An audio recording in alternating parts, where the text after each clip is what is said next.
La guérison. C'est Dieu qui amène la guérison. Je viens seulement t'orienter. Si tu acceptes l'orientation, tu es guéri. Moi, je n'ai jamais donné la guérison.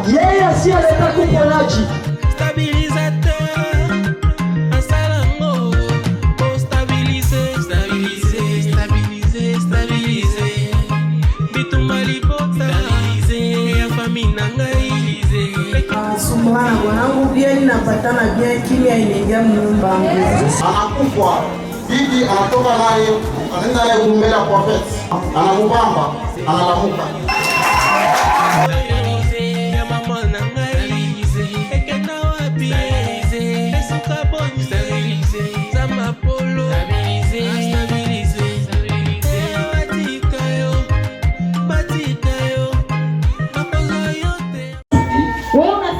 Seigneur, la foi, imani est le bien des deux choses. inakuja kuvitu viwili. Ce que nous attendons, Kwa ile tunasikia ce que nous voyons. na ile tukunaona. Et moi j'avais bien jour. Na mimi niliona siku moja Sa façon de parler, les signes et les Seigneur. namna ya kusema vile Mungu anasema. J'ai besoin Niko na lazima que ces 3 jours kwa hii siku tatu d'attaque de rappel ile ya kukumbusha mon dossier, mambo yangu, même si c'était sous le lit, hata kama alikuwa chini ya kitanda, que le Seigneur wa milele déclare, aende atoshe, que le Seigneur wa milele se rappelle akumbuke de ma prophétie, utabiri yangu, que le Seigneur wa milele change l'histoire. abadilishe historia. Je crois Ninaaminia que Dieu est là uko wako et il peut na anaweza faire ce que l'homme ne peut pas faire. kufanya ile Mungu hawezi kuifanya. Il peut Anaweza m'élever kuninyanyua là où la famille, basi ile jamaa, mes études ile masomo yangu ne peut jamais m'amener. haiwezi kunipeleka Là où basi ile mes connaissances ile kujua kwangu doivent échouer. ili nenda kushinda, Mais Dieu lakini Mungu n'échouera pas. hasiwezi kushinda. Et moi je crois, Na mimi naaminia, mimi naaminia à la prophétie. kuile utabiri Que le Seigneur wa milele bénisse abariki une personne ici mtu mmoja hapa qui se rappelle anakumbuka de ce qu'il a parlé, kwa ile alisema de ce que Dieu t'avait dit un jour. na ile Mungu alikuonesha siku moja. Bonne chance Bahati njema et bonne compréhension. na kurudi C'est maintenant ni hapa que nous voulons commencer, tunapenda kuanza, pas avec tout le monde. hapana batu Mais bote, nous voulons démarrer tunapenda kuanza avec ceux qui croient na bale ndio kunaaminia que la prophétie utabiri existe. inaikuwako. On ne peut pas espérer Hauwezi kutumainia une victoire uwezo là où on n'a pas combattu. fasi na kukombana. On ne peut pas espérer une solution Hauwezi kukutumainia là où jibu on n'a pas crié. fasi na kuaminie On n'a pas espéré. ila Alors kutumainie. ceux qui espèrent Baada ndio kunatumainia doivent comprendre banabidi baelewe quelles sont les méthodes ni maelezo gani pour ne pas rentrer ili kushinda kushindwa ce que tu as toujours réclamé. ili namombaka. Amen. Amina. Si tu écoutes Kama unasikia la voix de l'Éternel, sauti ya Mungu, ça c'est moyen. tunasoma 12. Mais si tu écoutes sa voix, Kama unasikia sauti yake, et si tu fais tout ce que je te dirai, kama unafanya hivi nitakuonesha, je serai l'ennemi de tes ennemis. nitakuwa adui ya adui yako. Amen. Amina. Amen. Amina. L'Éternel dit ceci. Wamina anasema hivi, Sa parole prophétique neno yake ya unabii qu'il prophétisait ile kuna tabiri à son peuple, kwa taifa yake, à ceux qui le suivaient. kwa wale Voilà kumfuata. la parole qui disait Tazama sauti ya kusema, que la paix règne, usalama itawale, pour que la mort churufu ou les troubles wala mvurugo ne demeurent pas chez toi. isikuwe kwako. Tu vas répondre à ça. La parole de l'Éternel. Neno ya mamilele Quelle est cette parole? ni nini? Neno Voilà la parole qu'il a dit. sema, sikia neno alisema. Amen. Amina. La parole qu'il a dit, Neno alisema il faut aimer l'Éternel. inabidi upende wa milele, Il faut aimer Dieu. Inabidi upende Mungu. On n'aime pas Dieu à partie. Apendake Mungu kipande. On aime Dieu en Wanapendaka totalité. Mungu vyote. Amina. Il n'y a pas autre chose. Hakuna kitu. Masheria yote Se regroupe dans l'amour. inakutana mu mapendo. Celui qui Ule anapenda Mungu aimera le prochain. Celui qui aime Dieu ule anapenda Mungu ne fera pas de dégâts. ashiwezi kufanya mfurugo. Pourquoi il a dit? Johnny anasema Si tu écoutes sa voix, kama unasikia sauti yake. amen. Amina. Si tu écoutes la voix de l'Éternel, Kama unasikia sauti ya milele. ce qu'il dit à son peuple, Kwa hiyo anaonyesha taarifa yake c'est l'amour. ni mapendo. L'amour Mapendo regroupe toutes les lois. inakutanisha masheria yote. Là où il y a l'amour, Basi ile kuwa mapendo il n'y a pas la trahison. hakuna kukoseana. Là où il y a l'amour, Basi ile kuwa il mapendo n'y a pas la haine. hakuna chuki. Là où il y a l'amour, Basi ile kuwa il n'y mapendo a pas de chuchotement. hakuna na kuzungumza. Là où il y a l'amour, Basi ile kuwa il mapendo n'y a pas l'esprit de jalousie. hakuna wala chuki. Là où il y a l'amour, Basi ile kuwa il n'y a mapendo pas soupçon. hakuna kuwasiliana vibaya. Là où il y a l'amour, Basi ile kuwa mapendo il y a la joie. kuko furaha. C'est là où le Seigneur est. Ni basi ile wa milele Reste. anaikala. Amen. Amina. Et mettre à ta tête, Na weka mkichwa le détenteur de l'amour ule anakuwa na mapendo ne sera pas aimé. asitapendewa. Amen. Amina. Le détenteur de l'amour Ule kwa na mapendo ne sera pas aimé. asitapendewa. Même toi, Hata wewe lorsque tu aimes wakati unapenda les gens à qui tu aimes, bale bantu unapenda il ne faut pas t'aimer. wao batakupenda. Là où tu vas donner ton amour, Wakati pale utapeleka mapendo on yako ne t'aimera pas. hawawezi kukupenda. Parce que Dieu, Juu Mungu notre Seigneur, Mungu wetu il est amour. eko mapendo. À son arrivée sur la terre, Mukufika mwake pa dunia malgré tout ce qu'il a prouvé aux gens, ingawa yote wako on ne t'aimera pas. hawawezi kukupenda. Amen. Amina. On va te critiquer. Bataenda kushimanga. On va chuchoter de gauche à droite. Bataenda kusema kushoto na kume. Parce que toi tu aimes. Juu wewe unapenda. Celui qui aime de essaie de trouver quelqu'un qui peut l'aider. Inakuwa nguvu apate ule Mungu akamsaidia. Celui qui aime sauver, Ule unapenda kuokoa. il est difficile de trouver quelqu'un qui peut le sauver. Iko nguvu apate ule Mungu akamuokoa. Vous allez voir, Mkaenda kuona. si quelqu'un demande, Wewe kama mtu anaomba, tu sens unashikia. que tu es culpabilisé Unakuwa homo ile la pour kuzuka. résoudre. Jua kuipisa Tu chifu. suis la voix de l'Éternel, Jua kunafuata sauti ya milele. d'aider tout le monde. Ya kusaidia mtu yote. Comme tu es condamné dans l'amour, Vile unakumbiwa mapendo. toi, Wewe. on ne t'aimera pas. Abasa kupenda. Là où tu as bien fait, Basi unafanya mzuri. on dira, Batasema. on va dire, Watu watasema non, il hapana. a mal fait. Kishina ya siku C'est la réclamation ni kulomba de nos paroles prophétiques Ya maneno ya unabii reçues. ile tulipokea. Amen. Amina. La parole prophétique, Neno ya unabii c'est une parole ni neno que l'Éternel lui-même ile wa milele peke organise. anatayarisha, Et lui-même na yeye peke ne vient pas. asikuye, Il utilisera. anatumikisha Une personne de son choix, mtu mmoja wa chaguzi yake sans élection, bila kuchakula ni concertation. wala kupatana. Amen. Amina. Dans le but Mwile kazi de libérer son peuple ya kufungula taifa yake et de lui protéger. na kubakinga. C'est ça la parole prophétique Ndio ile neno ya unabii qui annonce, inaonesha qui annoncera na itaonesha ce qui va arriver. ile itafika.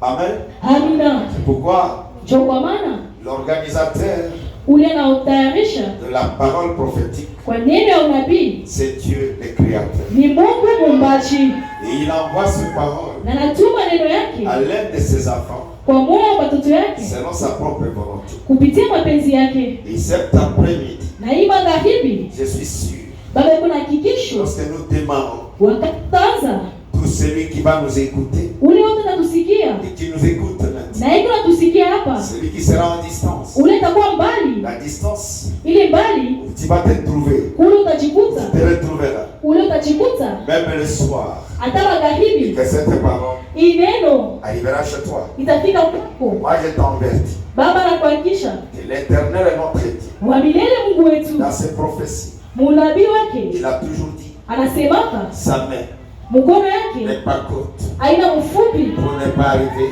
jua kushinda kufika là où l'un de ses enfants serait. ule mtoto mmoja eko najikuta Trop sûr. na hakikisho. Et c'est que je vais commencer ici. Kwa ile ataanza hapa Pour la parole ile neno que l'Éternel ile wa milele avait mis dans ma bouche. anaweka mkinywa Il yake y a pas de démarrer ici. mbele ya kuanza Là hapa où nous déclenchons wakati tunaenda kutosha cette réclamation. hii misemo. Je crois bien. Tunawazia mzuri L'église où nous sommes ici kanisa letu kwa hapa n'est pas une église apostolique, haina kanisa ya apostoliki évangélique, ya baevangeliste, mais une église ni kanisa qui est prophétique. ile ya unabii.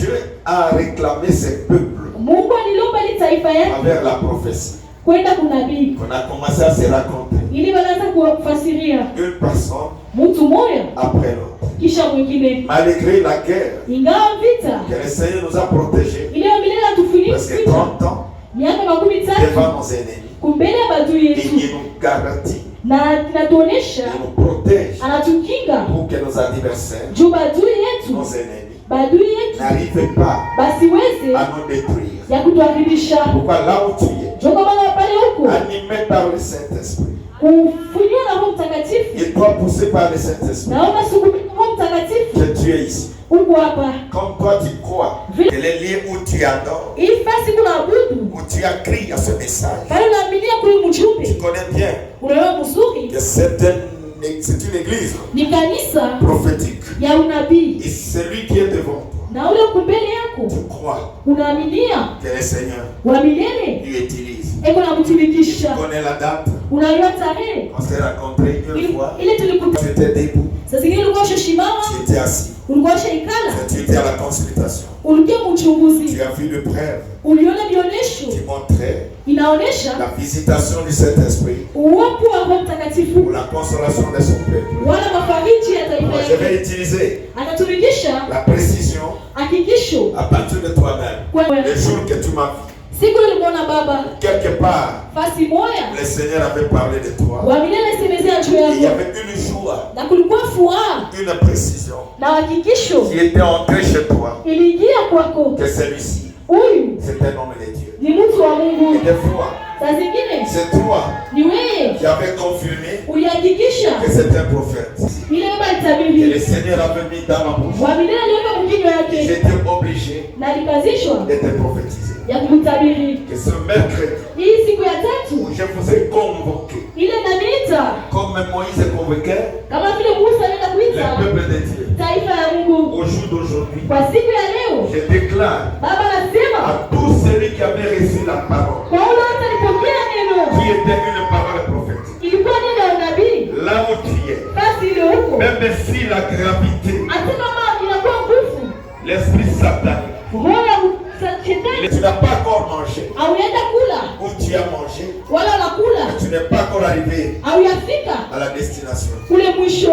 Que ce mercredi, Hii siku ya tatu que le Dieu créateur, Mungu muumbaji, le Dieu de mon apostolat, Mungu wa mji wa baba yetu, un Dieu qui n'est pas comme les autres, Mungu asiyesa Mungu mwingine, m'engage anamtosha, et qui me positionne anampatia hadi pour que quelque chose. juu kitu kimoja. J'aime Baba anapenda lorsque tu montes, wakati unakaribia tu déclares, unasema, Seigneur, Bwana, que ta parole vienne, neno yako itimizike, que ta parole vienne. neno yako ifike. Toi, Wewe tu ne fais pas du bien aufanye vizuri pour que le peuple acclame. juu watu washangilie, Ne cherchez pas usitafute que le peuple t'acclame. ile taifa kupige mikono. Si tu cherches Kama unatafuta les acclamations de ce peuple, mikono ya watu, tu vas tomber. utaenda kuanguka, Tu vas tomber. utaanguka. Ce que tu dois faire, Ili uweze kufanya, toi tu vas regarder la direction de l'Éternel. utaenda kuangalia nafasi ya Mungu, Vous allez suivre sa prophétie utaenda kufuata matabiri yake à celui qui le suit.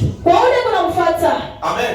Amina. Là tu as compris. Pale unaelewa Le détateur de l'amour ule kuna mapendo ne sera pas aimé.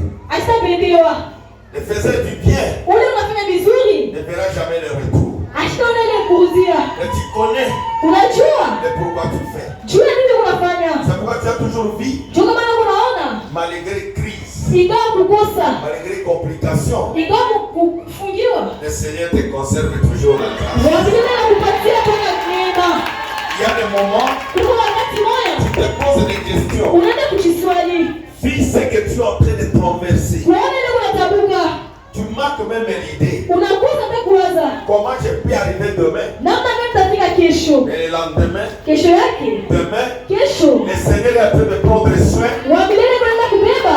Sans effort. Bila nguvu. Et les gens se tournent de toi. Watu wanakushangaa. Comme si tu fais de la magie. Sasa vile unafanya maji. Pour se positionner. Jombo na ali. Non. Hapana. Alliance za makasi.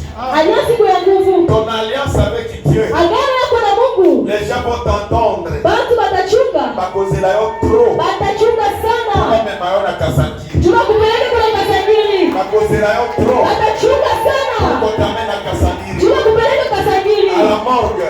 Kule kwa chumba On peut te watu. voir en train de titiller. Batakula kunatenga. Mais Dieu te connaît. Wabila kujua. Et tu es le porteur d'amour. Anasema kuna mtu anabeba mapendo. Tu es le porteur d'amour. Anabeba mapendo. Le détenteur de grâce. Ule mtu ana neema. Le détenteur de pardon. Mungu kuna huruma. Mais le pardon. Ile huruma. L'amour. Mapendo. Que tu as toujours Ile na kuwaka. utilisé chez toi. Unatumikishana kwako. Le Seigneur. Wa milele Mungu. Qui tu as tiré. Ule na lapia. Wa kumfuata. De faire sa volonté. Ya kufanya mapenzi Il yake. restera toujours ton épée. Atabakia mpaka ile epe yako. Il restera toujours ton épée. Atabakia ile epe yako. Et il changera ta Na situation. atabadilisha mambo yako. Dans des moments où tu ne sauras pas Ule wakati hautawazia. comment cela est arrivé. Namna gani inafika. Et un moment, Na wakati moja. on peut te transformer Baada kubadilisha. à un objet, Kujitu. à un instrument de critique. Kitu kimoja kushimanga. Les gens vont te critiquer. Watu watakushimanga. Assili, Ainaisha. dans la position. Ashinde na Il hali. a totalement échoué. Anashinda. Mondo ya zosambe là. Ule mtu anaomba. Détenteur de l'amour. Ule mtu ana Le mapendo. sauveur de la voix de Ule l'éternel. Même Mungu. si vous le voyez, Ataka kama mnamuona. il ne marche pas aujourd'hui. Ashitembee leo. Il n'a pas de beaux habits aujourd'hui. Ashina manguo mzuri leo. Cela ne suffit pas Ile ioneshe de décider ya kupewa mpango. sa dernière position. Hadi yake ya mwisho. Puisqu'il a l'alliance. Juko na agano. Il marche dans la voie de l'éternel. Eko natembea kwa sauti ya Mungu. L'éternel lui avait dit, Maisha. aimez ton prochain Penda jirani yako. comme tu t'aimes. Vile unajipenda. Chez lui, Kwake il a exclu la alitosha discrimination. ile kwa ubaguzi. Amen. Amina. Il ne sait pas comment séparer les gens. Ashiri namna gani ya kuachanisha watu. Il est rassembleur. Eko nakutanisha. Là, il y a l'amour. Basi nimeko On mapendo. ne connaît pas l'origine des gens. Atueche mchoko ya watu. Dieu de Tunaona l'histoire. mpaka Mungu. Vous croyez que le Dieu que tu as vu là Unaamini Mungu liona va te laisser? atakuacha. Il peut te laisser aujourd'hui. Anaanza kuacha leo. Il sait là où il va triompher pour Anajua toi. kazi lake tawala kwako. Et pourquoi?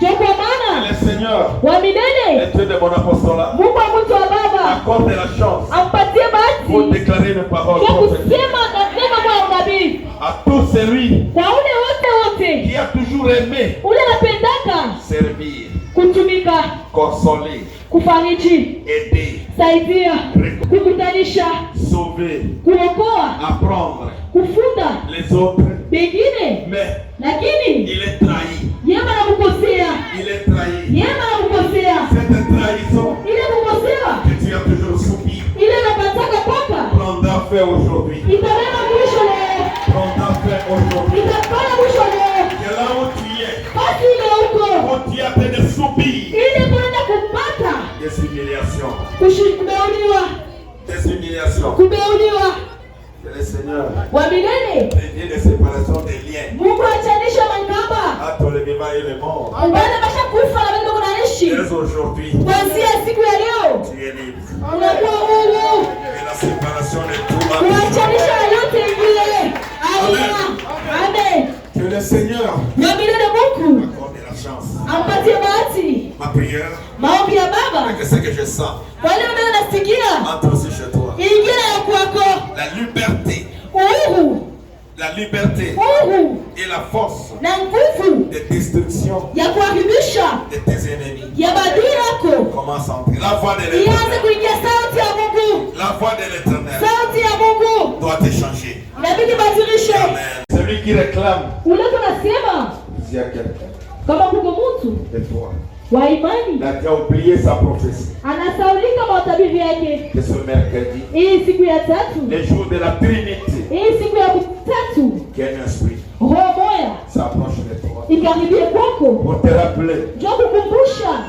tu avais oublié hata kama ulisaulika ta prophétie, utabiri yako, que le Seigneur Bwana sera près de toi. akukumbuke. Zabaka Isayo. Mungu akukumbuke Na oyo alobaka nayo. kwa ile alikusemezea Na yumeli. inakawia Usimbi angote. au yaibamba Mokolo ya lelo. kwa siku ya leo Que le Seigneur wa milele à cause juu de ce que tu crois, kwa ile unaaminia, ce que tu avais vu, kwa ile uliona, ce qui t'a poussé ile ni kusukuma à croire ya kuaminia. qu'un jour Siku moja tu avais vu mimi niliona. Dieu utiliser cet homme. Amina, Oui, amen. amina. Tu as toujours aidé. Unasaidiaka Mais yo, wewe basonga kayote. hapa kusaidiake Mutu, moi, mimi. j'ai dit ceci. Mimi nasema hivi, Que les gens là ne t'aident pas. pale watu wasikusaidie, Attends seulement le Seigneur. chunga mpaka Mungu, Attends seulement le Seigneur. chunga mpaka Mungu, Attends seulement le Seigneur. chunga mpaka Mungu. Elle déclare Sema que le Seigneur soit votre consolateur. wengine kwa mfariji wetu, Que le Seigneur reste le consolateur wengine abakie mfariji des âmes perdues. kwa nafsi ya kupotea. Oyebesiko woti. Una nafasi unatokea, Oyebesiko zokenete. una au nafasi ile uko naenda. Yango mokolo ya lelo. Joka bana siku ya leo Finga yo kala. bali kuchambula zamani, Baloba ya yo mabe. bali sipige kwako Que le Seigneur wa milele stabilise la petite guerre qui est devant toi. avute na vita kaloma ile kumbuka wako. Pambwama na yo. Barikiwa, Pambwama na yo. barikiwa Na kombo na Yesu. mujina Yesu. Eloko ya mabeti kala. Kitu kibaya kibakie hapa, Que la pauvreté satanique umasikini ya shetani organisée à ta personne ile natarishiwa kwako tombe ce mercredi. ianguke siku ya tatu, Tombe ce mercredi. ianguke siku ya tatu. Quel esprit Roho de guérison totale, ya uponyaji, l'esprit de mariage, roho ya ndoa s'affronte chez toi. ingie kwako. J'aime lorsque tu dis Amen. Napenda wakati unasema amina. Que l'esprit de changement de Roho position, mabadiliko, là où on a dit non, basi unasema hapana. qu'un grand oui commence à entrer. Tena mwingine atakuingia, Là où on a dit non, basi unasema hapana. qu'un grand oui commence à entrer. Tena mwingine atakuingia. Avec Dieu, Pamoja na Mungu, ton homme qui peut changer ton histoire, ule mwanaume atabadilisha historia yako. la personne qui peut changer ton histoire. Ule mtu atabadilisha historia Et yako. ce soir, Hii magharibi, le sang de l'agneau, damu ya mwana kondoo, le sang de la purification damu ya utakaso tombe dans ta maison. yakuja na nyumba yako. Que tous les serpents Manyoka qui yote visitaient ta maison, inaweza kupengua nyumba qui yako, visitaient ton sommeil, inaweza kupengua usingizi wako. que le Seigneur, Wa milele, le Dieu Tout-Puissant, Mungu wa uwezo déclare atoshe un pouvoir, uwezo moya, uwezo moya qui va t'honorer. ili tena kuheshimisha, Un pouvoir uwezo moya qui va t'honorer. ili tena kuheshimisha. C'est toi Juu wewe qui as toujours consolé, unaenda kufariji, qui as toujours aidé, unaenda kusaidia, mais tu lakini as toujours reçu les contraintes. unapokeaka pale kinyume. Kolela na yote, Usilie, kuimaimate, usihangaike. fito na yo, Kulia kwako c'est le Seigneur qui va te ni payer. Mungu atakulipa. Lorsque tu es en train de travailler, Wakati kunatumika, en train de se pulmoner, unaenda kujizuiza. je te confirme comme une parole. Baba anakuhakikisha kama vile neno C'est unabii. pas ce peuple qui peut te payer. Aina taifa litakulipa. Le véritable Dieu créateur, Mungu ndiye kweli. même si ça prend du temps, Hata kama inagawia la nourriture que tu as donnée hier, chakula nimepeleka jana, l'habit que tu avais donné avant-hier, nguo nimepeleka juzi. le Seigneur va te consoler. Mwamini atakufariji.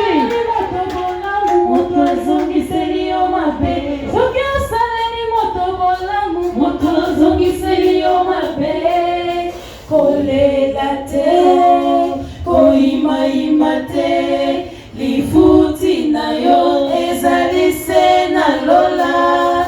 Kolela te, koima te, lifuti na yo ezali se na lola. Soki osaleli moto bolambo, moto ezongiseli yo mabe. Soki osaleli moto bolambo. Amina. Il dit bien, Anasema mzuri. si tu écoutes la voix, Kama unasikia sauti. la voix de qui? Sauti ya nani? Hein? Sauti ya nani? C'est le Mungu. C'est la La voix, la voix de Dieu. Sauti ya Mungu. Amen. Amina. Et si tu fais Na kama unafanya ce que je te dis aujourd'hui, ile ninakuonyesha leo, Mais si tu écoutes sa voix, kama unasikia sauti yake, c'est la voix que nous venons de parler là. Ni sauti tunataka kusema hapa. Tu as compris la voix? Oui. Unasikia sauti, c'est l'amour du prochain. Vrai ou faux? Kweli bongo. Ah, c'est là. Qu'est-ce que c'est que j'ai dit? Dieu anasema. Hein? C'est la parole de Dieu. Non, l'amour. Mapendo.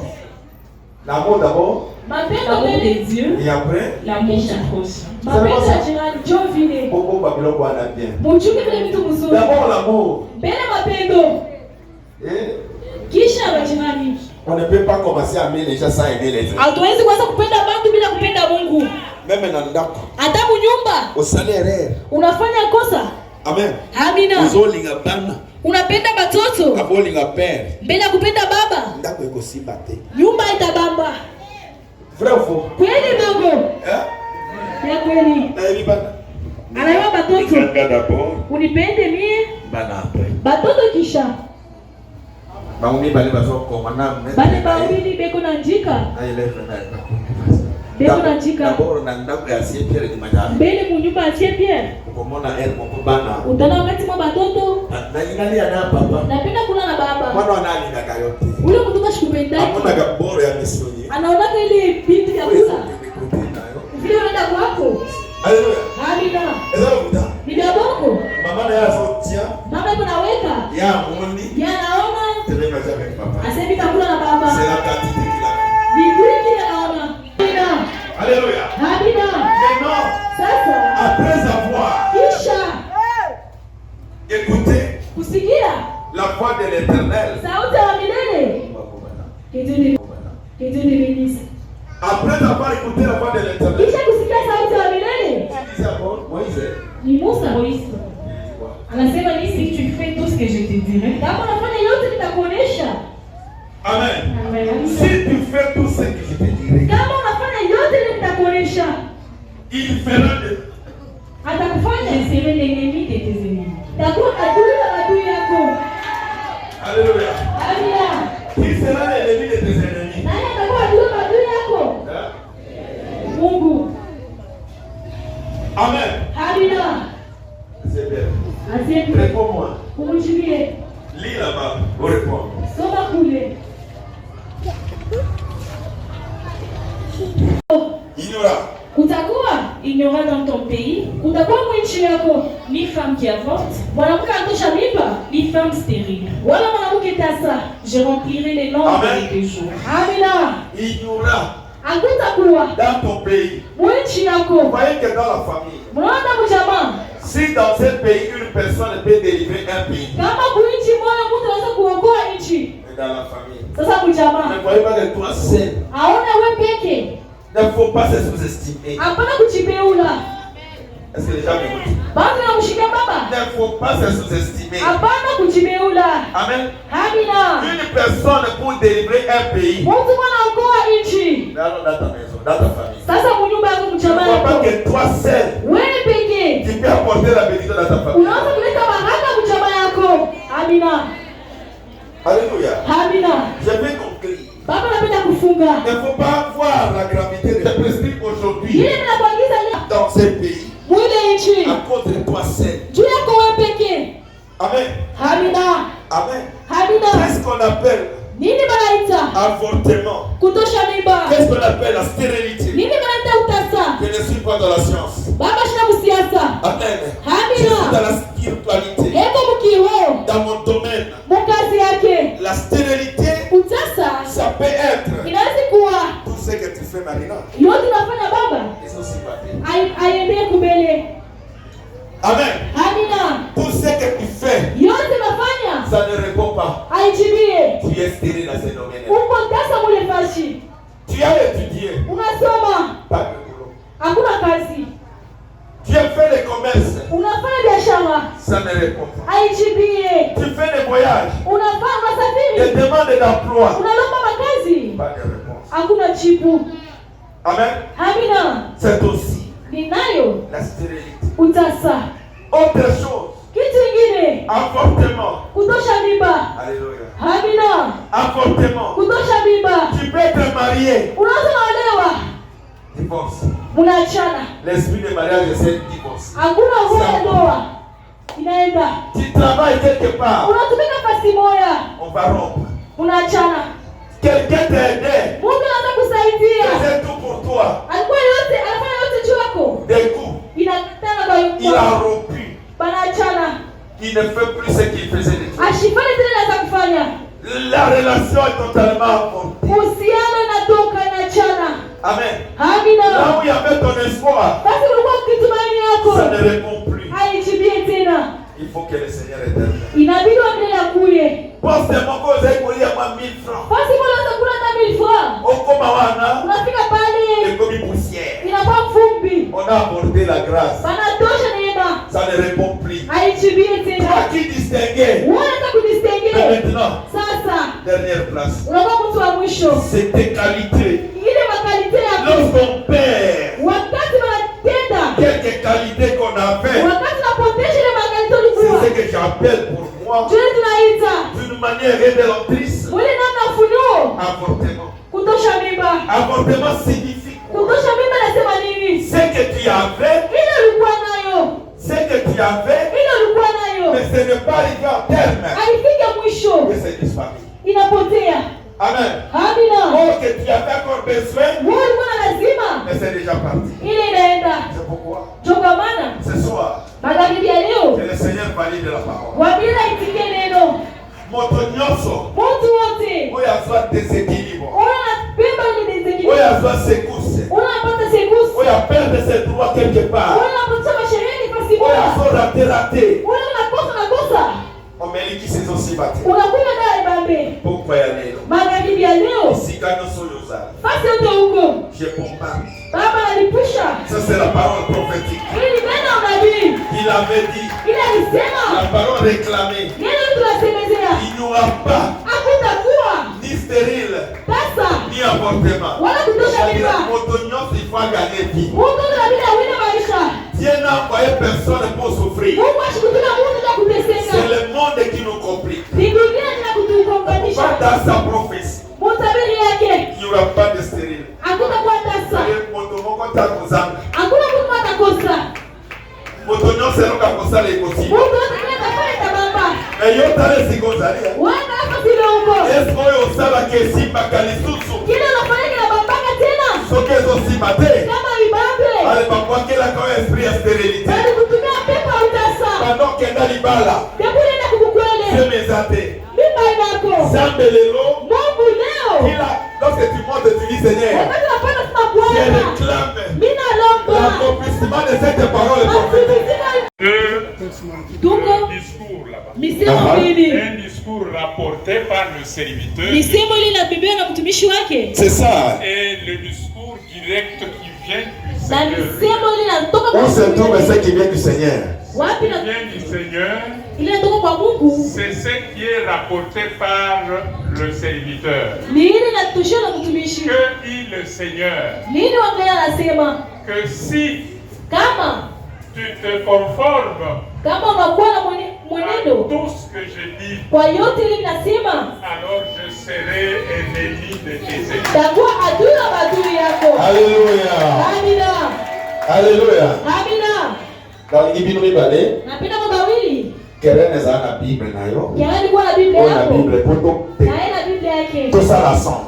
Ndio tufanye pamoja. Écoutez de pour nous wa débat moko kitoko. Ili ni mambo mzuri. Alléluia. Amina. Amen.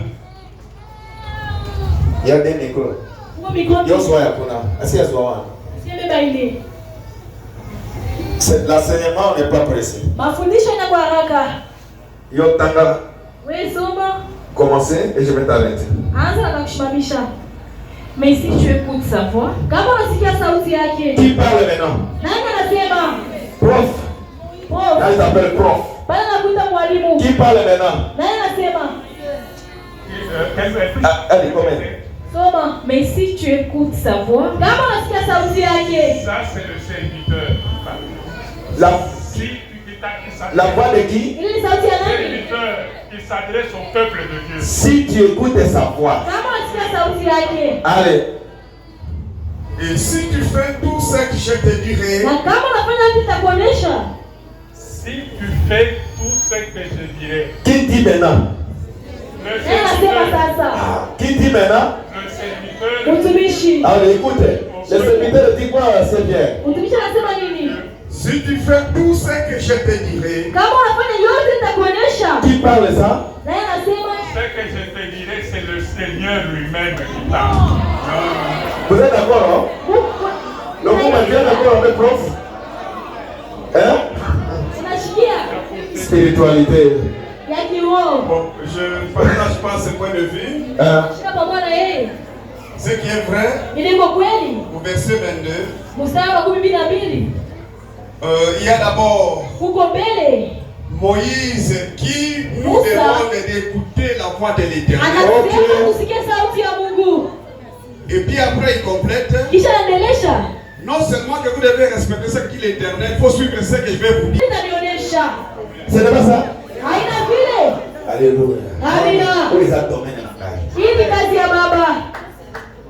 Amen. Amina. Si tu écoutes la voix de Kama nasikia sauti. Bosi babino mi bale poto leka na lengi isikanga na leki botika na confusion te. Anapita kasi Baba anapita kushikia mfurugo. La voix de l'Éternel. Il dit que si tu écoutes sa voix, Kama nasikia sauti yake. Et si tu fais tout ce que je te dirai, Kama unafanya yote nitakuonesha. prophète, tu as compris maintenant? Wafu naishikia. Oui, papa. Mais quoi ça va bien?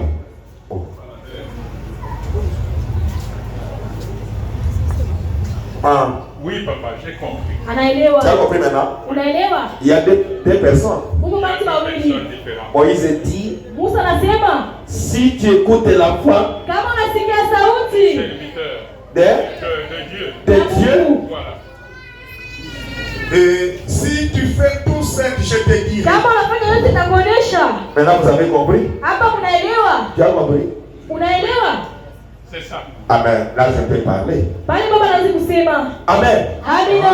Moïse aussi avait une responsabilité face aux enfants de Dieu. Musa alikuwa na kazi kumbele watoto wa Mungu.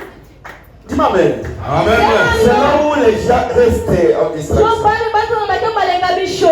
Exode 7 dit quoi? Kutoka 7 anasema nini? dans Exode 7, Tunasoma kutoka 7. l'Éternel dit à Moïse, Wamenena nabii ya Musa. vois, je t'ai fait Dieu pour Pharaon. Wewe na kufanya Mungu kwa Farao. Amen.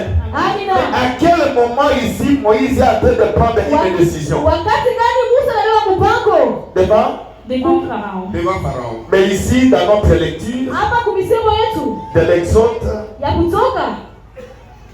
si tu écoutes Kama la voix de unasikia l'Éternel sauti ya milele. et tu fais ce que je te dirai, Unafanya nini nitakuonesha? je serai L'ennemi de tes Takuwa ennemis. Je serai l'ennemi de tes ennemis. adui ya maadui yako. Est-ce que c'est compris? Unaelewa? Je peux aller maintenant? Baba anaweza kwenda. Alléluia. Amen. Tu as compris pourquoi? Baba anaelewa juu ya nini? Il faut éviter Inabidi kuepuka d'insulter ton héros. kuchambula ule na kukomboa. Il faut éviter Inabidi de kuepuke parler à mal, kusema ubaya, manque de respect kukosa heshima, à votre guerrier, kwa wale na kugombania, à votre champion de la guerre. kwa wale na wanawina vita. C'est là qu'il y a un moment, hein? Ndio maana Il y a mnaona des gens qui souffrent encore ici. watu wa Biblia wanateseka hapa. Ils ne savent pas identifier Sio namna gani ya kujulisha l'opposant de tes opposants. ule kinyume na kinyume. Ils ne savent pas identifier Asiwezi kuachanisha l'ennemi adui de tes ennemis. ya maadui. Au lieu de me soutenir, Waliokumsaidia baba, au lieu de me supporter, waliokumshikamisha baba, tu es la première personne unakuwa mtu wa kwanza à critiquer Moïse. wa kumshima kabisa. Comment Dieu va te bénir? Namna gani Mungu atakubariki? Si réellement Kama kweli je suis venu au nom de l'Éternel anakuja mjina ya Mungu, et je travaille au nom de l'Éternel, anatumika mjina ya et Mungu, toi tu es tranché wewe unaingia michezo pour m'insulter, cha kumchambula, pour me critiquer, cha kumshimanga. à quel moment le Seigneur va te bénir? Wakati gani wa Biblia atakubariki? Et pourquoi il faut sortir? Ndio inabidi kutoka, Il faut quitter là où tu es. inabidi kutoka kule huko, Suis celui qui sont dans la ligne. kama ule kwa mjina. Amen. Amina. Maintenant tu as compris. Hapa naelewa, Je crois que la discussion est finie. hapa discussion On inaisha. a compris Tunaelewa qu'à un moment Moïse, wakati mwa Musa Dieu a changé les statuts. Mungu anakubadilisha hali, Au lieu de rester un homme, waliobakia mtu un moment, wakati il moja s'est transformé wengine anakubadilisha, à devenir Dieu, anakuwa Mungu. pas pour la prédication, Hapana ndio mahubiri, pas pour l'exhortation, hapana ndio kushuhudia. mais Dieu dans la guerre, Mungu mvita devant les ennemis de ses ses enfants. Kumbele majira watoto yake. Amen. Amina. Mungu kidogo. Là je dis. Pale baba nasema. Comme tu l'as compris. Vile naelewa. Que moi. Mie. Je suis l'instrument. Eko kiombo. Que le Seigneur a fabriqué pour t'aider. Ile Mungu anakuatia cho kusaidia. Pourquoi vous êtes en train de dormir? Sasa ile kulale. À genoux. Anapiga magoti. Moi. Yeye. En train de vérifier. Eko nachunguza. Comment tu es en train de dormir? Namna gani kunalala? Mais je n'ai pas l'habitude de venir te dire. Unaweza kuambia nilikuwa kwako. Je suis en train de peiner. Eko naenda Pour que ta kuteseka. vie Juu maisha yako soit meilleure. iko mzuri. Pourquoi je réclame Juu naomba. que le Seigneur pardonne mes enfants. Waambie ahurumie watoto wake. À tout celui qui n'était pas reconnaissant. Wale wanashukuru kitambulisho. Même celui qui était reconnaissant. Hata yule utambulisho. Nalingi pokwa ya leo. Anapenda magharibi ya leo. Que cet après-midi, Hii magharibi. ce mercredi, Hii siku ya tatu. je déclare Baba nasema. à celui qui croit Kwa wale naaminia. qu'un prophète, Nabii. Dieu le transforme Mungu anambadilisha. comme son épée Kama vile epee. pour détruire tes ennemis. Jua kwa magharibi ya leo. Kitu kimoja nashimaza kutembea. Kile balosho walibaba. Ule mtu tu adui. Ule kwa adui. Atakuwa adui yake. Ule kuna kufunga. Oui. Oui. Hii ni semina. Donc, ce langage, Ile misemo sur le plan scientifique, kumsiasa. vous essayez de le comprendre, Kama unashia kuelewa, vous allez le comprendre à travers. utaelewa kinyume. Est-il, par exemple, Inazika mfano. semblable au langage que Dieu utilise Kwa ile misemo Mungu anatumikisha devant le prophète Ézéchiel, kumbele nabii Ezekiel. quand il lui dit, Wakati alisema c'est lui ni yeye que tu visiteras ule utapegua, et que tu corrigeras, utatengeneza. tu n'emporteras pas le sang, Hawezi kubeba damu, mais que c'est lui que tu vas laisser ule utaenda kuacha continuer dans son péché kuendelea kwa madhambi yake sans l'avertir. bila kumwagiza. C'est toi qui porteras le sang. Ni wewe utabeba ile damu. Amen. Amina. Il me parle Anasema d'Ézéchiel 3, Ezekiel 3 16 à 18.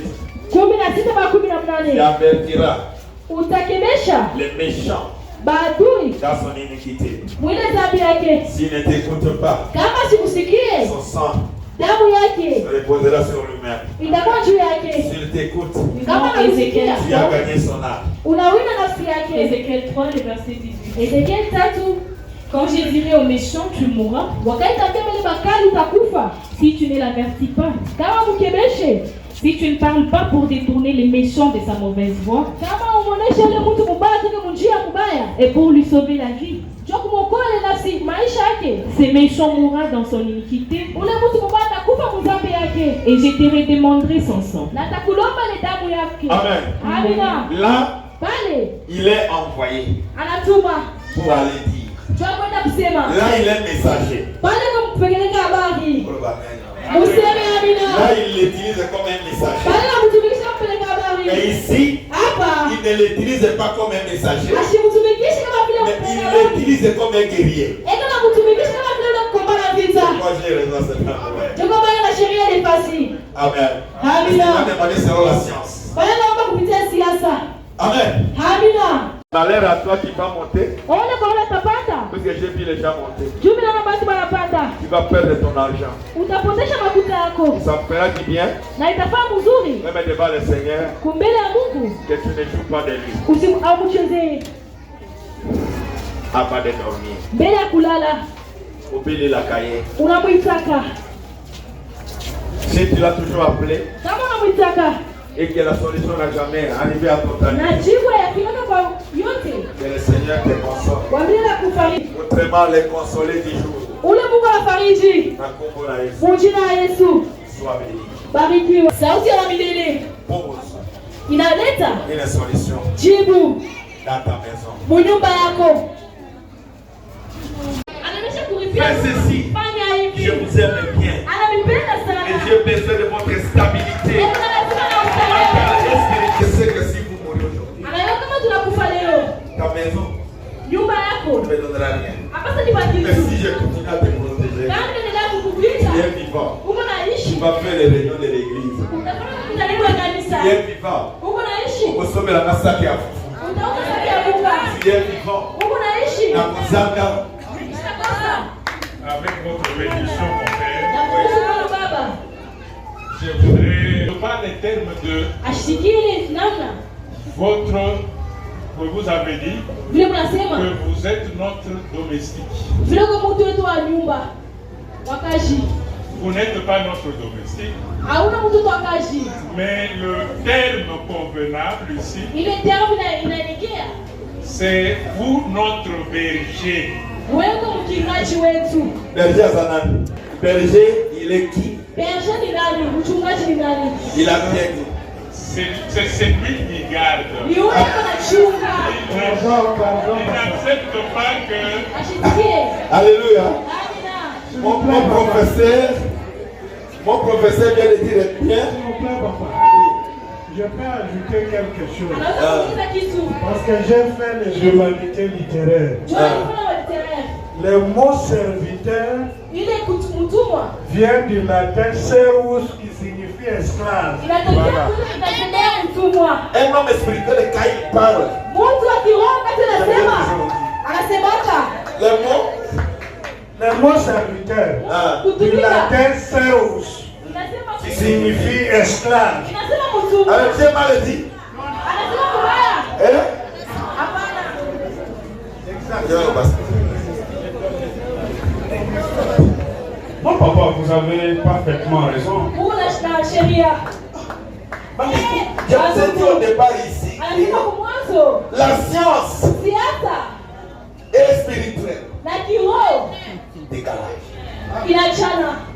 Je vous confirme que je suis Baba votre hakikisha. esclave. Eko mtumwa wetu.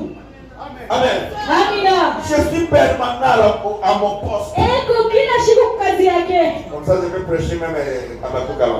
Atahubiri waka Chaque fois, wakati wote avant de dormir, mbele ya kulala. tu as toujours dit Unasemaka que je sois nikuwe béni nipate kubarikiwa et que la nuit, na hii usiku tu nous couvres utufunike d'une forte bénédiction. na baraka ya munene. Que ce Dieu-là Huyo Mungu apporte la paix alete salama dans ta maison, munyumba yako, dans tes activités. mumakazi yako. Des fois, Saa zingine lorsque tu l'appelais, wakati unaanza kumwita la réponse est tardée. jibu lianza kuwa nguvu. Aujourd'hui, Kwa siku ya leo c'est le jour ni siku de l'excitation ya kuchamusha de votre victoire. ya ushindi yako.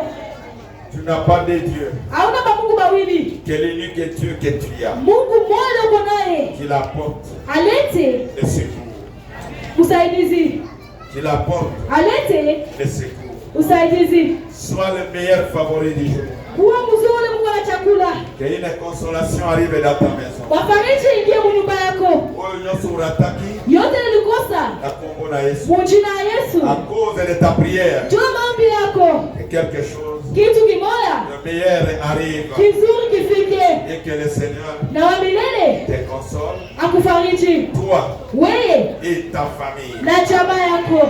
Que le Seigneur, Wa milele Mungu, notre Dieu, Mungu nous wetu déclare aseme à la fin kumwisho presque de cette prédication ya hii mahubiri ce qu'il a promis kwa ile alilaka à ceux kwa qui pale ont accepté de suivre sa voix banaitikia kufuata sauti et la yake, prescription de Moïse. na vile Musa anasema Que le Seigneur wa milele valide aitike à celui qui n'est pas distrait. kwa wale shina marekebisho. Il y aura dans ton pays Alléluia. Amina. Maintenant la conclusion de la prophétie. Kufunga manabii C'est la conclusion, c'est là où se trouvait notre thème du jour. jokule kwa kishina yetu On a navigué tulienda pour amener les gens jua kupeleka à bantu. recevoir leur prophétie. Sasa Que le Seigneur wa milele a déclaré. anasema Amen. amina, Que l'ennemi. adui na wazee mnasikia pale uzuri iko unasikiaka Mwana mukeso kasini munduki. mtoto kidogo anabeba masasi Ataluki. hata utamkimbia Mawe bazamona. namna ya kusema kwa mtoto. Amen. Amina. Moi j'ai l'arme Yeye kuna sida que le Seigneur m'a donné. ile ambaye alipatia, Quel que soit mon âge, ingawa miaka yake José m'appelle papa. baba sio baba. Alléluia. Amina. José m'appelle papa. Baba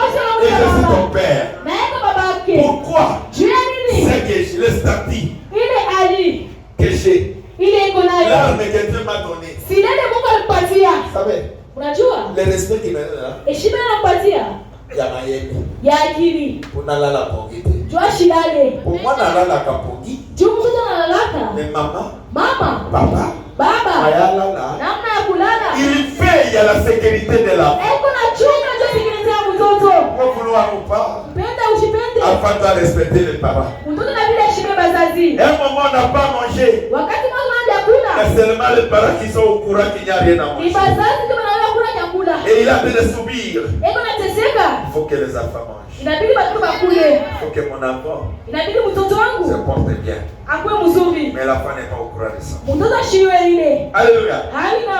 C'est pourquoi il nous dit que les ennemis bazuri Zamba sunanga butika lino kwa na libera. Mungu atusaidie mambo bakie ya lote. Butika na boro libera. Mubaki nawe kwa lote. Boyo katulero yetanaganga moko. Ushikile maumivu na mbabaka baba wakati moja. Lorsque je regarde comment j'ai combattu. Wakati naangalia namna gani nilikombana. Comment je me suis sacrifié. Namna gani nilijitoa.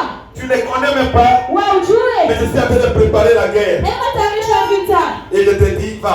Anakuonesha uende. Et Dieu te bénisse. Mungu akubariki. Tu ne connais pas ce que j'ai fait. Wewe yule alifanya. Mais toi tu vois comme c'est la facilité. Wewe unasema ni mwepesi. Et moi si on se retire. Wakati Bwana anakuja kumkongo. Boyo kanenge kindaka. Utashikia vile na kalaka. Amen. Amina. On se détache. Tunatosha. De là où tu étais. Fasi leo ulikuwa. C'est difficile à comprendre. Kubanda lelo. Kwanzia leo. Ebisa. Ambia. Uninga nayo. Rafiki yako. Ebisa. Ambia. Bali nayo. Bwana yako. Ebisa mama nayo. Ambia mama yako. Ebisa mwana nayo. Ambia mtoto wako. Ya motoyo. Umutu. Aza boy na biso. Edi boy wetu. Aza boy na bino. Eko boy wetu. Oye bi mzala ya boy. Unaona kazi ya boy? Shepo alali ya azali banga. Shepo analala yeko nje. Je vous dis bien, je suis votre domestique. Yeko boy wetu. Je suis votre esclave. Eko mtumwa wetu. Il y a des moments toi tu es de dormir. Kuko wakati wako unalala. Mais moi mon téléphone est en train de bouger. Yes, simu yangu inatenga. Vous êtes mes genoux. Wala magoti yake. Amen. Amina. Dieu me donne les yeux. Mungu anapatia macho. Ce n'est pas pour rien. Haina kwa bure. C'est pour travailler. Nijua kutumika. Amen. Amina. Et les yeux sont permanents. Macho kwa Mungu kila siku. Davos. Mungu akubariki. Amen. Amina. Mais au lieu de dire aux gens, ne cite pas son nom. Ushitaje jina yake. C'est notre soldat. Ni askari wetu. À toi. Baba soldat na yosa. Okuta kamate. Akulipake. Another simana. Eko mgongo yako. Another simana. Eko mgongo. Eko kama mbele ni asore na kutayo kama zika. Mais nous là. On n'est pas l'habitude de vous dire. Je suis en train de travailler. Kile kwa tumika. Bitumelio. Pita kufikia. A décidé. Bana mpako. Marcel là on a vu. Approche Je kibaya. ne connais pas. Je te prends comme mon enfant. Anakupeleka mtoto wake. Un enfant moi. Mtoto wake. Kalelo. Leo. Dalalité. Leo bishindani. Dalalité bonayo. Bishindani juu yako. Pourquoi je vais faire ça? Kwani bishindani vile. Quand mon enfant est malade, Nataka baba. Nazara esclave ya la. C'est ça. Je vais comprendre. Anakuelewa. Anataka kuingia watu. Soki nazala ka chef. Kama ni wa shefu. Na ngoya. Unakuja hapa. Tout le monde il faut na simai. Mtu anataka mbali. Il faut na yokai. Inabidi mshikie. Amen. Amina. Sans repos. Bila kupumzika. Mais mawa. Kuruma. Tangu yoka kama utazo site kuona. Wakati unashika mtu na chini ya baba. Esi yana siku na nimalize jini. Jomba la furaha kana ibadisi jini. Ya bisoko zoro mama mambo ya kwa. Anafanya kazi. Ada siku la sete. Ashina hapo. Mayamo bange. Namna zile. Ya yo kimatumia oyoki. Anasema unashikia. Ada na réponse. Ashina jibu. C'est ça. Jomba vile. Pour la langue domestique là. Joko poni wako. La linda mambo. Unalala kwa magoti chini. Dale siku lala. Angapo sio lalaka. Dale kesi amena siku lala. Angalia nifasi lalala. Pour la nuit. Jueni. T'as fait inviter. Eko na epuka. J'invite de vous porter. Eko na epuka kumikeswa. De vous dire loyer. Ananisha kuripia. Fais ceci. Fanya hivi. Je vous aime bien. Ananipenda sana. Et j'ai besoin de votre stabilité. Eko na lazima na usalama. Je sais que si vous mourrez aujourd'hui, Anayo kama tunakufa leo. ta maison Nyumba yako. ne me donnera rien. Hapa sasa nibaki. Mais si je continue à te protéger, Kama ninaendelea kukulinda. bien vivant, Uko naishi. tu vas faire les réunions de l'église. Je réclame Nina baba. cette parole, c'est une parole prophétique. Nipenda unabii. Ça c'est la parole prophétique de l'Éternel lui-même. Nipenda unabii ya Bwana. Qu'il n'y aura pas de stérile. Hakutakuwa tasa. C'est-à-dire, il n'y aura pas de gens qui travaillent sans gagner quelque chose. Tu as combien que tu as travaillé? Fanny Nalibala combien d'années?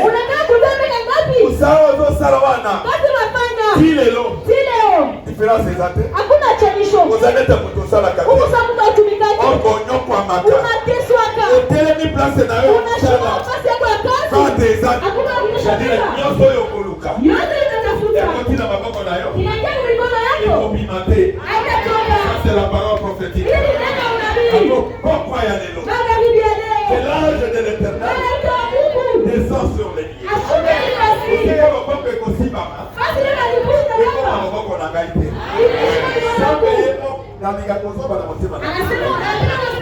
C'est ta parole prophétique que tu as prophétisé. C'est qui a prophétisé? Il n'y aura pas de stérile ni avortement. C'est-à-dire qu'il faut qu'il va botter.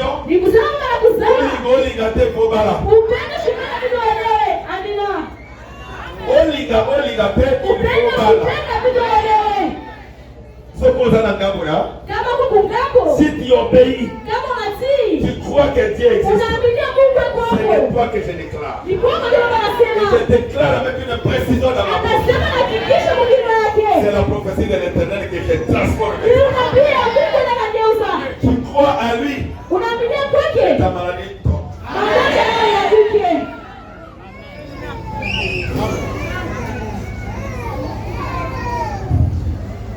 Que toute déception tombe. Que la déception, c'est la stérilité. Tu as engagé tes moyens, mais pas de bonnes réponses. Barikiwa. Yamba yayo. Pokea yako. Amina. Yamba yayo. Amina. Pamama. Barikiwa. Pika na wala bado. Kuonesha mambo yote. Il a dit. Anasema. Il n'y aura pas de stérilité. Hakutakuwa tasa. Il n'y aura pas de divorce. Hakutakuwa kuachanishwa. Pas d'avortement. Hakuna kutosha mimba. Avortement. Kutosha mimba. Oui, regarde, on a avorté le voyage. Unasikia tunatosha msafiri. Voyage on a un intérêt. Msafiri tuna faida. Pas avorté. Banatosha. On a avorté le voyage. Banatosha ile kusafiri. La date de mariage. Banatosha tarehe ya ndoa. Va changer. Banabadilisha. Non. Hapana. Je réclame. Ninalomba. Il a dit. Alisema. Ni avortement. Wala kutosha mimba. Ni stérile. Wala utasa. Mais comment d'ailleurs? Namna gani mie? Ni bana na nge baby. Ndoa yangu inaharibika. Na simu société. Bishi pati ingine. Ndio moko ulobaki. Wewe alisema. Il n'y aura pas d'avortement. Hakuna kwa kutosha mimba. Ni stérilité. Wala utasa. Ngai. Mie. Na kumi na acha kutima mpango ya mapara. Na kwa wakati kukimbia mpango bazazi. Kusala za wapi? Kazi iko wapi? No. Hapana. Mkolo ya lelo. Kwa siku ya leo. Mkolo ya lelo. Siku ya leo. Quel accomplissement Matimiziko. de cette parole prophétique. Yale neno unabii. Ingie. J'aime lorsque tu dis amen. Napenda kwa kusema amina. Pas d'avortement. Hakuna kutosha mimba. Avortement. Kutosha mimba. Projet na usoge bébé za nini? Matayarisho yako kama naribika ni nini? Ni avortement. Ni kutosha mimba. Nous avons kosa. Wewe unajidanganya. Avortement kanzela nzee. Unasema kama mimba. On a avorté. Haitosha. Le voyage là. Ile safiri. C'est déjà annulé. Bana itosha. Amen. Amina. Cette fois-ci. Imara. Que la parole prophétique. Neno unabii. Que je viens d'écouter. Inataka kusikia. Qu'elle soit. Ikue. Reçoive ma parole. Ikue. Hata na matanga, hata na fête. Hata kukiria mkaramu. Utali. Unaangalia. Ozotala bilongi. Unaangalia masula. Taka ya watu baina kai. Ubale mambo ambayo nakuchukia hapo. C'est trouve devant tes ennemis. Unajikuta katikati ya badui. L'ange de l'Éternel campe autour de ceux qui les craignent. Malaika wa Mungu anazunguka kubali bila muogopa. Et il les arrache au danger. Na anabatosha kwa hatari. Amen. Amina. Maintenant, Sasa que un jour, siku moja tu peux arriver à un endroit unaweza kufika nafasi moja où tu n'es pas aimé. bale bakupende. Parce que nous sommes pas aimés. Bantu wote wako badui yako. Ici, toi, tu pries le vrai Dieu. Hapo unaomba Mungu wa kweli. Yango mwana guerre moko. Njoo kama unaomba wakati moja. Moto akobenga ngai. Mtu anaweza kuita baba. Papa na lingina qui a de place tel. Baba mimi napenda kwenda nafasi fulani. Abalipendaki. Je te dis va. Baba anakuonyesha uende. C'est lui qui te dirait va. Unatambia aende. Soki natali yo. Kama mnakuangalia. Est-ce que vous avez nyoka te? Au kalaki nyoka. Si toi tu as reçu le vrai message. Kama unapokea mjumbe na kweli. Je ne peux pas te bloquer. Baba sisi kufunga. Je vais te dire d'aller. Atakwambia uende. C'est l'âge de l'Éternel. Chuma laika ya Mungu. Tel que je suis là. Vile iko pale. Le Seigneur m'utilise comme l'âge de cette église. Wafinani kama mtumikisha na vile malaika wa Partout kanisa. où tu vas aller. Kasi yote utaenda. L'âge de l'Éternel va t'accompagner. Malaika wa Mungu C'est atakusindikiza. comme Moïse dit, mon âge va t'accompagner. Malaika wangu atakusindikiza. L'âge que l'Éternel a mis dans cette église Malaika ya Mungu anakamwikanisa. va accompagner tous les véritables chrétiens de cette église. Atakueleza na kweli. Lorsque tu es en train de partir quelque part, Kasi wana nafasi moja. c'est pourquoi il faut toujours demander Ndio maana inabidi kuomba. les documents, les faits de route. Ile fait de route. Même par téléphone. Hata kusimu. Papa, je vais à Kasumbalesa. Baba mimi nakasumbalesa. Là, tu m'as signalé. Baba musinyale. Papa, je vais aller à Likasi. Baba mimi nenda Likasi. Nazoke na makomeno. Niko nenda kumakomeno. Kama na yoki bongo. Wakati baba anashikia vile. C'est-à-dire, Ni il kusema a besoin de l'assistance de l'âge. eko na lazima uwepo wa malaika. Papa, je vais faire le test demain. Baba mimi nafanya test kesho. Papa, je vais faire ça. Baba mimi nafanya hivi. Les gens de paix d'esprit Baba akili kidogo. ne sauront pas que tu m'as appelé. Abasa yote unamuita baba. C'est pour t'accompagner dans cette mission. Ndio kusindikiza mwile onyo. Mais yo ya yo makambo. Wewe mambo yako Okendaka yo moko. unaendaka wewe peke. Soke baby. Kama inaharibika Okomi kobelela ngai. tunaanza kumulilia baba. Sinda na mai yo moko. Tumbukia mai wewe moya. Kota na moto. Kota ya moto wewe peke. Kota okei. Njoo naenda. Tu ne m'as pas dit. Hakumuoneshe. Amen. Amina. Amen. Amina. Que le Seigneur bénisse. Wa milele Mungu abariki. Moto nyonso ya zalia. Mtu teko hapa. Amen. Amina. Oya azalaka. Ule na kalaka. Abasala likambo. Bila kufanya mambo. Alungaka maboko ya nzambe. Anatafutaka mkono ya Mungu. Même si tu avais fait quelque chose. Hata kama ulifanya kitu. Qui n'avait pas répondu. Kila kikuchibie. Que ce mercredi. Hii siku ya tatu. Au nom de l'Éternel. Kujina ya milele. Même s'il y a des taches dans ton corps. Hata kama kuko maalama kumwili yako. Il y a des douleurs. Kuko maumivu. Que le Saint-Esprit. Roho Mtakatifu. L'esprit de correction. Roho ya kuongoza. Que le Saint-Esprit. Roho Mtakatifu. Notre Dieu. Mungu wetu. Un Dieu qui n'a jamais échoué. Mungu anashindaka. Un Dieu de solution. Mungu wa majibu. Qu'il apporte des solutions. Alete jibu. Lia nyoso yekota na zoto na. Makamba yote yanaingia mwili yako. À partir de ta foi. Kupitia imani yako. Ndako nayo. Nyumba yako. Yesu a changement. Ibebe mabadiliko. Lomaka amen. Sema mpaka amina. Yesu a changement. Ibebe mabadiliko. Sanza oyo. Hii mwezi. Ezala sanza nao. Ikuwe mwezi yako. Ya solution. Ya jibu. Ezala sanza nayo. Ikuwe mwezi yako. Ya purification. Ya utakaso. Isika nyoso kukaki te. Fasi na kuweze. Ya yo nyoso yekangama. Fasi vitu vyako bado vilifungiwa. Na kombo na Yesu. Mujina ya Yesu. Efungwama. Ifunguliwe. Par miracle. Kupitia miujiza. Na pambolio. Na kubariki. Na pambolio. Na kubariki. Esika ukangama. Fasi lifungiwa. Bato basutuka esesini. Batu bashutuke na bambika. Amen. Amina. Que le Dieu de surprise. Mungu wa maustusho. Ozamba ayebi. Juu Mungu anajua. Chaque fois. Wakati wote. Chaque fois. Wakati wote. Lorsque tu as un problème. Wakati kuna mambo. Tu as toujours demandé le secours. Unalombaka paka msaada. Même s'il n'y avait pas réponse. Hata kama kukuwe jibu. Que le Seigneur Wa milele. envoie la réponse ce soir. Atume jibu magharibi ya leo. Et je plaide.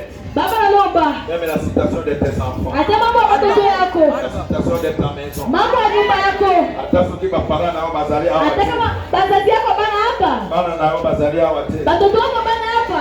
Présence nayo. Uwapo wako. Samba bongo la eloko. Mungu. Je suis votre esclave. Eko mtumwa wetu. Vous savez esclave? Mwana mtumwa. Ne fait pas sa volonté. Ashifanye mapenzi Mais yake. l'esclave fait la volonté de son chef. Eko nafanya mapenzi ya shefu yake. Vrai ou faux? Kweli dogo. L'état mystique Mtumwa. ne fait pas sa volonté. Afanye mapenzi Mais yake. il fait la volonté de son chef. Eko nafanya mapenzi ya shefu yake. Yo lelo Wewe leo. utasalitiwa wapi? Ashikuta kama uchafu. Nete mama wewe. Sa mama ule. Soka yebi wa. Kama nakukuia hapa. Mama. Baba. Oyo. Huyu. Alandio. Anakufuata. Akolongwa te. Ashitatoka. Kaka uko na yeye. Paka muone. Yeye na yeye ndio shefu. Yeye. Nani yuko shefu? Sasa yeye. Yeye. Chef, c'est celui qui commande. Shefu ndio anaongoza. Nakolowate. Baba shitatoka. Kaka soki oko ya migai. Baba alipokea. Est-ce qu'on peut décider c'est le chef? Unaweza kubabu kwa shefu. Il va correcteur là.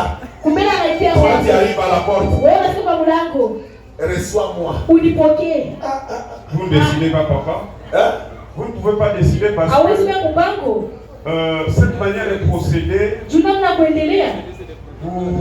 ça risque de vous exposer à des sanctions disciplinaires. Des sanctions disciplinaires. C'est original. Oui, c'est ça.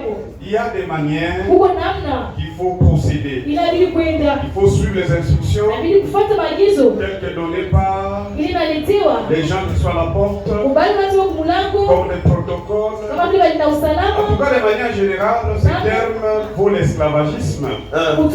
Parce que je peux vous donner l'exemple de nos maisons que nous dirigeons. Vous allez voir, vous êtes papa de la maison, mais vous n'êtes pas tranquille. Chaque matin, il y a un enfant qui s'apprend, papa, mon stylo est fini. Mais toi, tu es chef. Papa, on a dit ça à l'école. Maman, le matin, vous dit non, moi j'ai un problème de cheveux. C'est fou.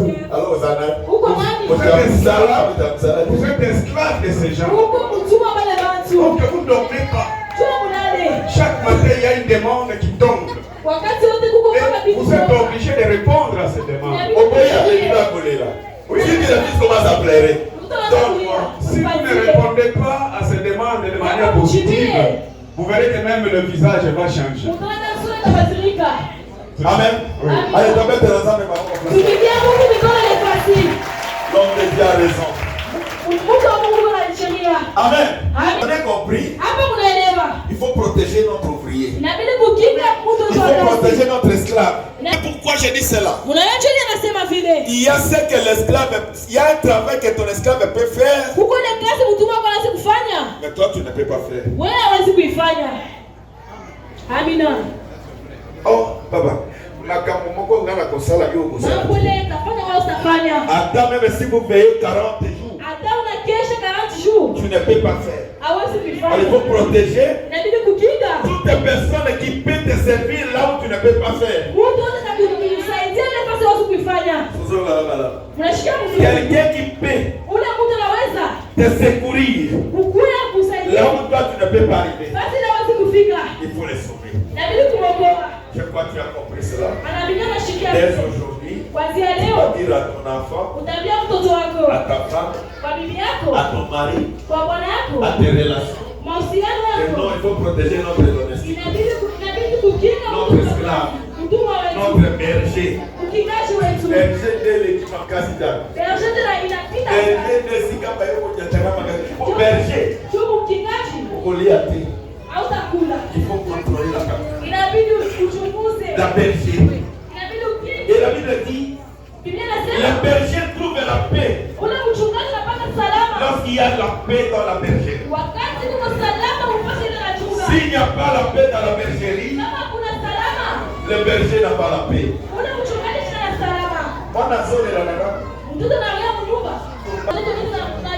Basiliki, Bendezer à l'élite.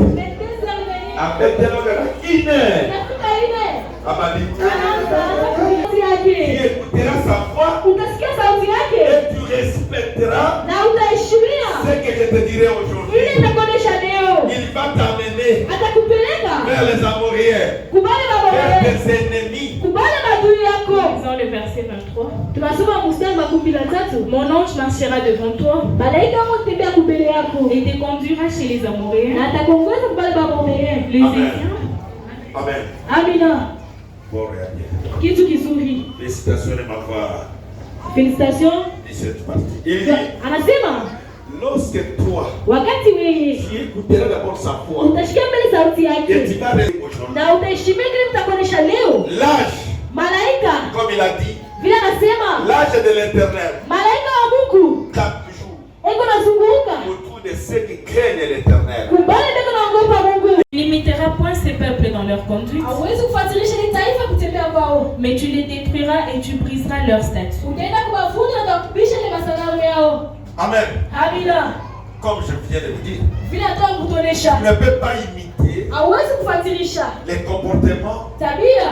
Des personnes que tu regardes. Ya pale watu unaangalia. Qu'il n'a pas Dieu. Ashina Mungu. Et tu tombes. Naona nguka. Dans leur piège. Umitego yako. Quel que soit ce qu'il peut te dire. Ingawa atakuonesha. Tu es là pour détruire. Uko pale cha kuadhibisha. Leur système.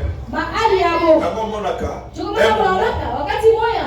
Un moment. Wakati moya. Tu dois accepter. Inabidi utikie. D'être humilié. Bakushushe. Là où tu as raison. Basi ndio kuna sheria. Accepter même d'être humilié. Bakushushe. Là où tu as raison. Basi ndio kuna sheria. Mais un jour. Siku moya. L'Éternel te montrera. Wabila atakuonyesha. Que tu avais écouté sa voix. Ulishikia sauti yake. Et tu avais respecté. Na uliheshimia. Les commandements. Maagizo. De son serviteur Moïse. Ya mtumishi wake Musa. Amen. Amina. Vous servirez l'Éternel votre Dieu, mtatumikia milele Mungu wenu, et il bénira votre pain et vos eaux. Atabariki mkate wenu na maji yenu. Amen. Amina. Unaona? Il y a des gens ici. Kuko bantu hapa. Même pour manger. Atajua kula. Il n'a pas le temps de prier. Ashina wakati ya kuomba. Il a vu, il mange. Anaona na kula. J'ai toujours vu même. Anaona tu. Bon, je ne citerai pas. Ashina taya. Et regardez les Colia. Angalia wakati ya kula. Les gens, d'autres regrettent que quand j'étais chez catholique, j'allais faire la table. Pour que les gens ne commencent pas avant moi. Potasso lia. Sans prière. Okoyoka. Oh, douleur. Estomac. Typhoïde. Pourquoi? Dieu n'a pas béni ton repas. Dieu n'a pas béni ton repas. Pas béni ton eau. Prière. D'exciter Dieu à l'exécution des bonnes choses. Des fois il n'a pas béni. Et lorsqu'il il a dit, toquez, on vous ouvrira. Donc tu vas appeler, le Seigneur pourra bénir ton repas et bénir ton eau. Il faut toujours déclarer ce que tu vas manger. Merci Seigneur de m'avoir présenté ce repas. Je vous demande encore que rien du mal ne se présente. L'eau que je vais boire, que ça se transforme en une eau bénite. Et je vais consommer. C'est comme ça que tu ne cherches pas que les gens t'écoutent. Même à l'intérieur. Si vous voyez le milieu n'est pas favorable, déclarez à l'intérieur, le Seigneur va favoriser la situation. Je demande à mon Créateur,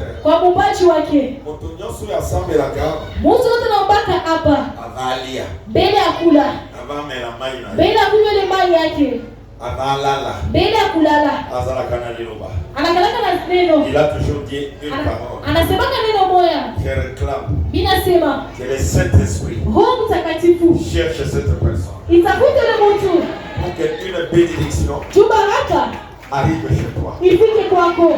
Là je ne dis pas tout le monde. Bala shabi batu wote. Oya ayebi. Ule anajua. Que moi avant de manger. Mimi mbele ya kula. Avant de boire, avant de dormir. Mbele ya kulala ya kunywa. Chaque fois. Wakati yote. Nabenga kanza. Na itaka Mungu.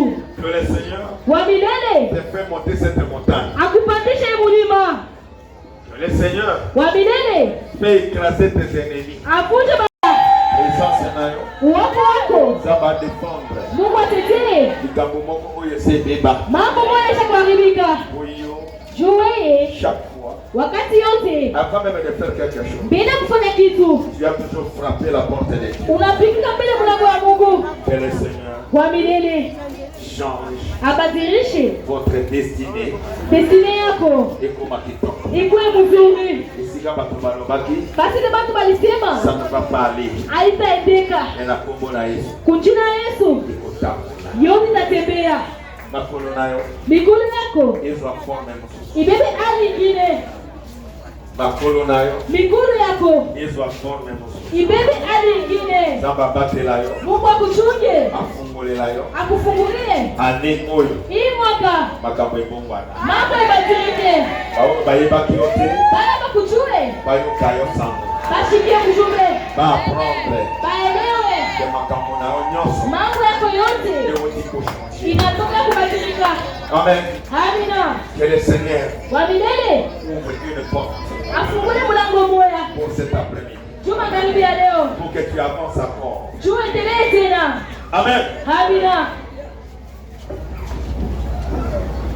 Mon ange malaika wangu marchera devant toi. Anatembea mbele yako. Il te conduira. Atakuongoza chez les Essiens, kubale baesiens, les Amoréens, Amoréens, les Cananéens, Cananéens, les Phérésiens, Phérésiens, les Hiviens et les Jébusiens, Jébusiens et les j'exterminerai. Natabamaliza. Amen. Amina. Lorsque tu crois à lui wakati unamwaminia et tu obéis na unatii à la parole de son serviteur, kwa sauti ya mtumishi wake, unasikia leo usete kuogopa wabule. Les gens là sont en train de nous craindre. Bale watu wananiogopa. Mais toi aussi en train de les craindre. Na wako wanaogopa. Unarokoleza kukimanyonga mkulu kuna kipenzo kwa mkulu. Un enfant de Dieu mtoto wa Mungu va assumer qu'il est capable de détruire et de paralyser tout ce qui est satanique. C'est à cause de ça qu'il dit je bénirai. D'abord, il va détruire leurs statues. Parce que toi tel que tu es là, un chrétien, c'est un leader. Amen. Amina. Un chrétien doit se sentir que je suis leader. Amen. Un chrétien c'est un leader. Là où tu apparais, tu as un comportement digne d'un enfant de Dieu. Tel que tu es là, les gens que tu vas croiser qui ne sont pas de Dieu, au premier place fabrique que ce ne sont pas des chrétiens, comme un soldat place noire. Donnez bien. Il faut que les gens sentent. Les ténèbres doivent sentir ta lumière. Un serviteur, un chrétien, place au commun, on dit l'homme avec Ndanga. Il faut avoir la foi autoritaire. Tu ne dépends pas de ces gens-là. Lisons le verset 24. Tu ne te prosterneras point devant leur Dieu et tu ne les serviras point. Tu n'imiteras point ces peuples dans leur conduite. Amen. Un chrétien, tu arrives quelque part, chez nous lorsqu'il y a mariage, dans nos cérémonies, ne fais pas ça. Pas de cérémonie. Bon, chez nous, lorsqu'on te marie, il faut préparer ça. Il fait sauter. Non, tu n'entres pas. Tu vas leur dire chez moi, ça ne peut pas coller. S'il faut rompre cette relation, je vais rompre. Que tu ne connais pas leur stratégie. Peut-être pour commencer à consommer tes enfants. Des fois pour commencer à gérer ton esprit. Et lorsque tu vas tomber devant leur piège, ta maison est surveillée. Un enfant de Dieu, tout ce que vous pouvez lui dire, il faut nous montrer la référence biblique. Si la Bible n'intervient pas, je m'arrête.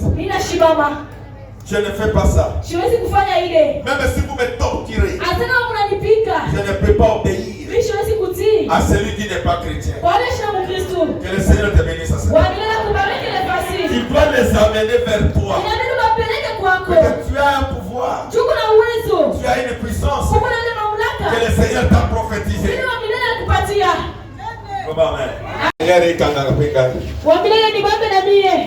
Amen. Pas de divorce. Ni avortement. Il faut soit solution. Il n'y aura pas d'avortement. Ni stérile.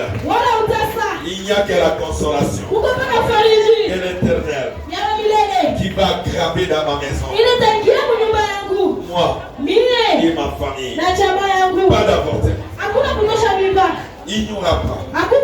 Si vous suivez cette recommandation, la voix de l'Éternel, il n'y aura pas de stérile, ni avortement d'abord. Il n'y aura pas de divorce. Puisque le Seigneur a dit, c'est une parole prophétique. C'est une parole prophétique. Est-ce que votre maison est réclamée? Amen. Une période de réclamation de ta parole prophétique que l'Éternel avait prophétisé. Il n'y aura pas. Amen. Il n'y aura pas d'avortement. Est-ce que tu as compris l'avortement? Hein? C'est seulement la grossesse. Amen. Tout ce qui n'a pas tenu. Alléluia. Tout ce qui s'est reporté. C'est le seul que nous parlons cet après-midi. On me dit projet, papa. Et si vite c'est la stérilité. C'est ce que nous condamnons aujourd'hui. Après ça, le petit projet. L'Éternel a dit, comme j'écoute sa voix, je l'aime, j'aime, c'est le projet. Il est avec moi. Alors moi, si Camille vous a joué, quand on a joué, parce que j'ai récupéré ma parole prophétique. Je n'ai pas la haine contre les autres. J'aime l'Éternel, j'aime mes amis. Alors, la parole prophétique est qu'il n'y aura pas d'avortement. Il n'y aura pas de stérilité. Cette parole m'appartient. Même l'huile que tu vas prendre aujourd'hui, on peut déclarer que il y a changement de fréquence. C'est l'huile de l'accomplissement de ma parole prophétique et prophétisée. Amen. Amen. Est-ce que vous avez trouble sous personne? C'est déjà clair. Amen. Et il dit à ceux-là qui vont suivre la voie de l'Éternel et qui vont suivre ce que je te dirai, ce que je te dis aujourd'hui, comment sera le jour? Comment sera le jour sur la terre? Ça c'est la prophétie.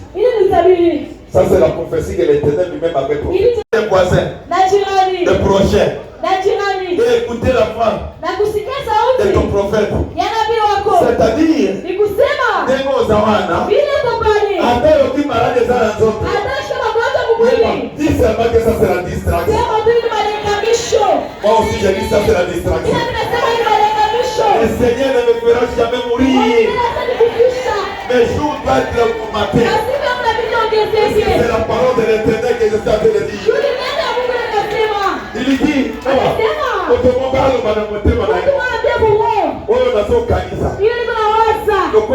parole prophétique de l'Éternel.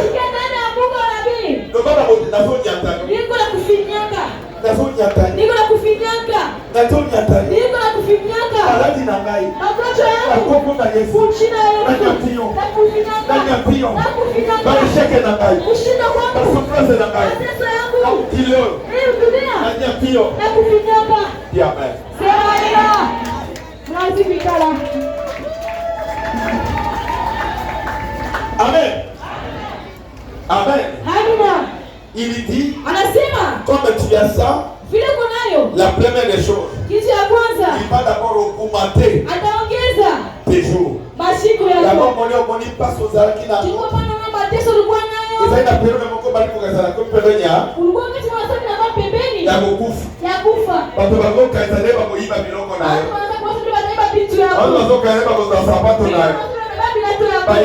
relation na ona nzambe te. Nana émission que si je suis plus âgé que toi que na kufa ni kusina. La mort n'a pas d'âge. La mort n'a pas de période.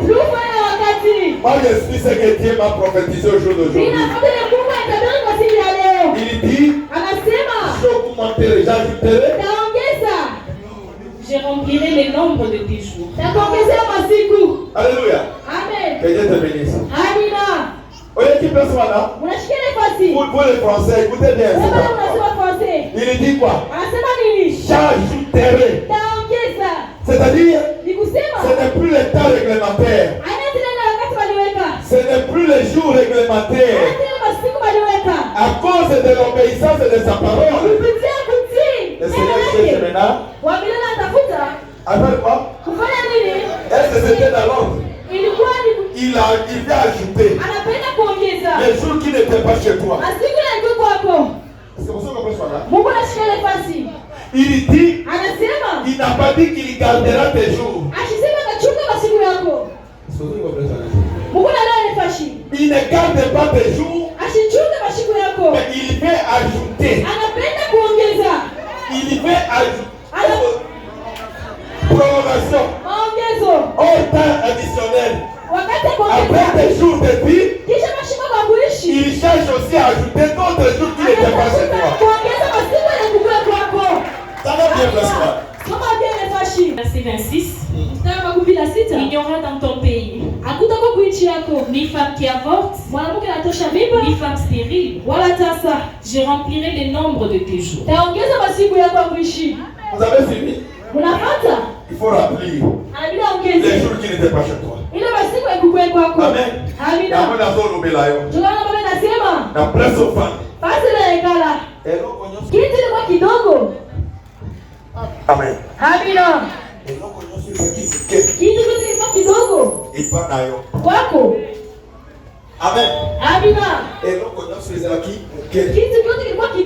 Si c'est le moyen,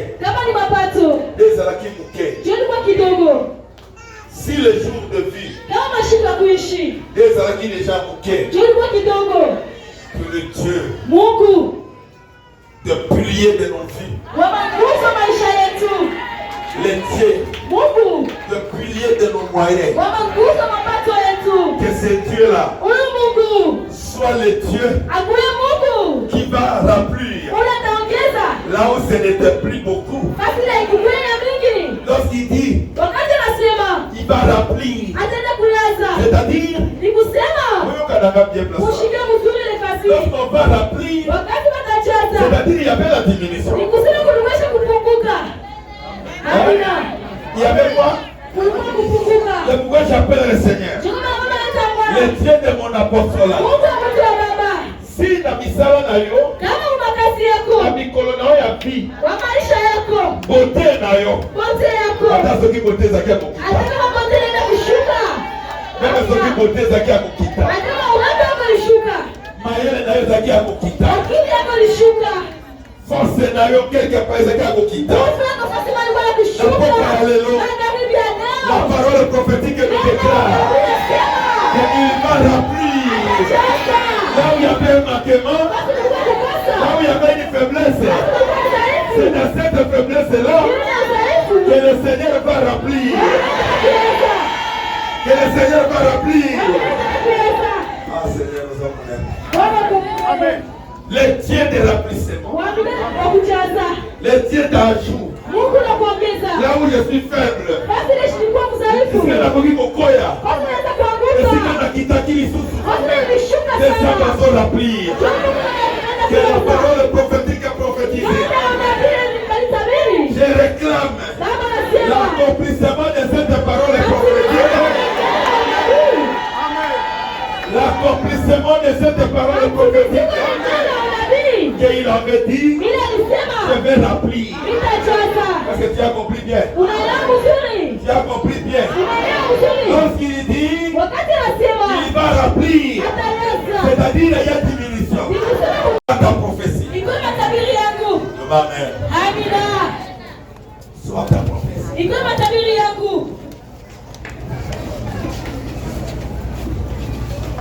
Attends, nazai kolela. Nakolela lisusu te. Oza ma promettre ngai lelo. Nakolela lisusu te. La parole de Dieu me dit. Cette prophétie me bloque de pleurer encore. Nakutani na Nzambe. Que cette prophétie soit la mienne. soit la prophétie qui va changer mon histoire. On a collé la nini? Dieu ne m'a pas. La réclamation de ma parole prophétique. Reçu.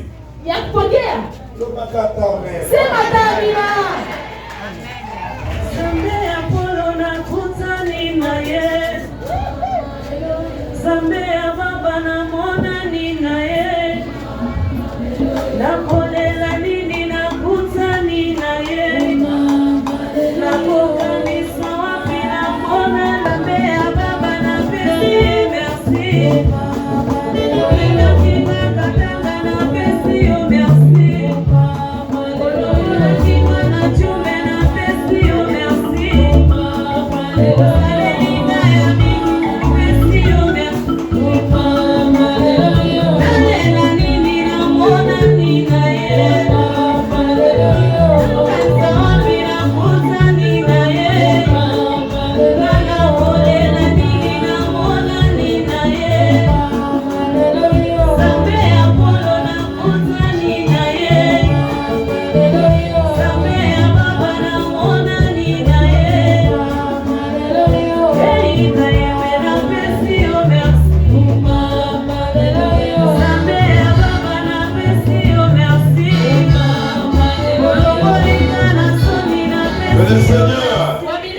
Notre Dieu soit le Dieu véritable.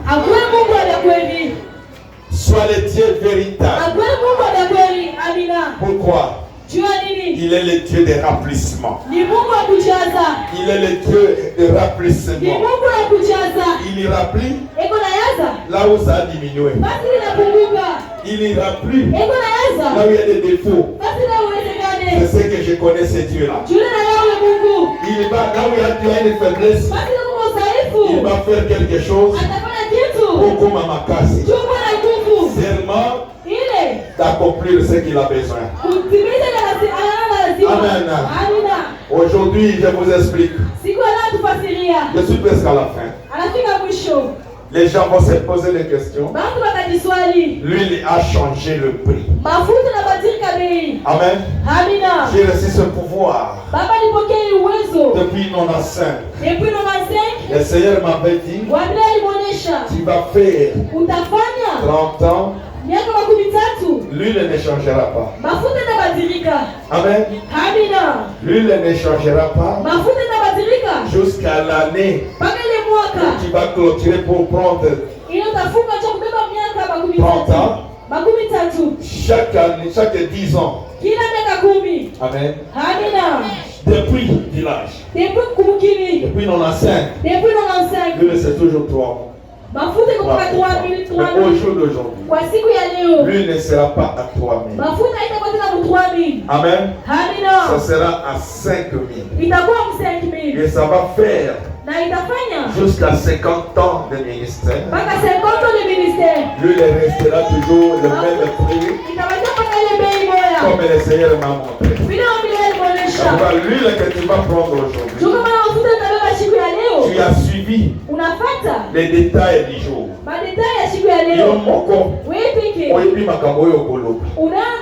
C'est à toi de déclarer ce que tu veux.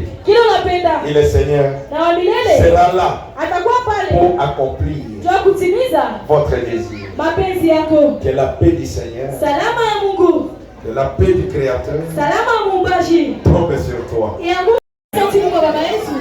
Et même l'engouement de ce soir autour de l'huile, plusieurs séminaires se sont tenus à cet endroit. On n'a pas vu un tel engouement. C'est-à-dire que chacun voudrait que la prophétie qu'il a reçue s'accomplisse. Alors nous pouvons aussi avancer dans l'ordre. Parce que c'est l'huile de l'accomplissement. Même lorsque vous êtes en train d'avancer, vous devez déclarer quelque chose. Mais si vous venez dans le désordre, pour l'accomplissement de la parole prophétique, rapidement. Remerciez le Dieu de notre Père pour autant de révélations et pour cet enseignement de qualité. Il nous a rappelé que ce ministère est construit sur la prophétie. C'est un ministère prophétique. Alors la promesse de Dieu qui nous a été faite, quelle que soit l'année, quel que soit le temps, c'est quelque chose que nous désirons ce soir. Nous voudrions changer cela. Vous savez, lorsqu'il y a une promesse, lorsqu'il y a une prophétie, c'est contre quelque chose qui nous embête. Lorsque nous sommes dans la pauvreté, la prophétie ne viendra pas pour renforcer la pauvreté. Comme d'ailleurs nous venions de le voir dans la conclusion. La prophétie vient nous apporter des richesses. Si nous sommes troublés, la prophétie vient nous promettre la paix. Et c'est cela que nous devons réclamer. La parole prophétique, c'est ce qui nous est annoncé par Dieu. C'est ce que nous voulons que ça s'accomplisse. Il nous a montré que ce n'est pas n'importe qui peut être à l'attente ou qui peut amener sa réclamation. C'est celui qui, lorsqu'il écoute la voix de Dieu, non seulement il va écouter cette voix, mais il va aussi la mettre en pratique. C'est celui-là seulement. C'est à cette condition-là seulement que nous pouvons réclamer l'accomplissement. As-tu écouté la voix de Dieu? As-tu marché suivant la voix de Dieu? As-tu écouté les enseignements de son prophète? Est-ce que tu as mis cela en pratique? Si tu as mis en pratique, tu es digne de réclamer tout ce que le Seigneur avait promis en son temps. Il va accomplir. Il ne tardera pas. Parce que ce que nous avons reçu comme prophétie, ça ne venait pas de son serviteur.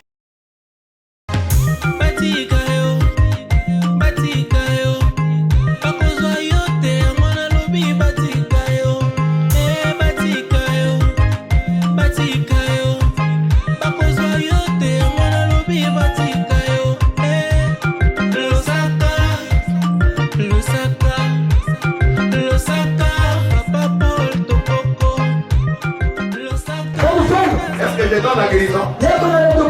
C'est Dieu qui amène la guérison. Je viens seulement t'orienter.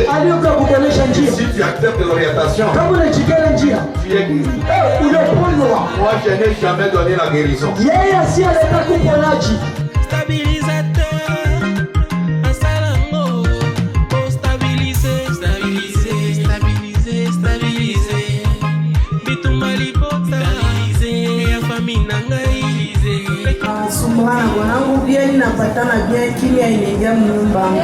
Anakufa, bibi anatoka naye, anaenda naye kumbele profeti, anamubamba, analamuka.